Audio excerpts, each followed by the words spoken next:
गईदा फारूकी जैसी औरतें जो पकड़ी जाती हैं बोतलों के साथ, वो पहले दिन से कह रही हैं ख़त्म शुद इमरान खान, ख़त्म शुद।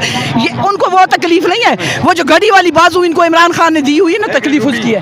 अब तो हम आ गए जिद पे ना, अब हमारा जलसा नहीं मकसद होता, अब हमारी जिद मकसद होता है। इन्होंने यहाँ पे जलसा दिया, हम यहाँ पे आ गए ना। मैं इसलिए कह रही हूँ, उस कलेजे चबाने वाली औरत से कह रही हूँ, पुष्पा रानी से, ठीक है, हाँ, वो उसको हाफिज और काजी साहब से को भी साथ में कह रही हूँ ना कि अपनी कब्रें बना ले, वहाँ पे जलसा रख ले, अल्लाह की कसम हम वहाँ पे जलसा करके दिखाएंगे। देख रहे हैं मैगजीन और मैं हूँ अजहर नाज़िम जलसा गाह के अंदर मौजूद है। मेरा कैमरामैन दिखाया तो मेरे बिल्कुल सामने प्रेजेंट वैन जो है वो भी यहाँ पे मौजूद है, ऊपर भी खड़ी हुई है, आगे पीछे भी है।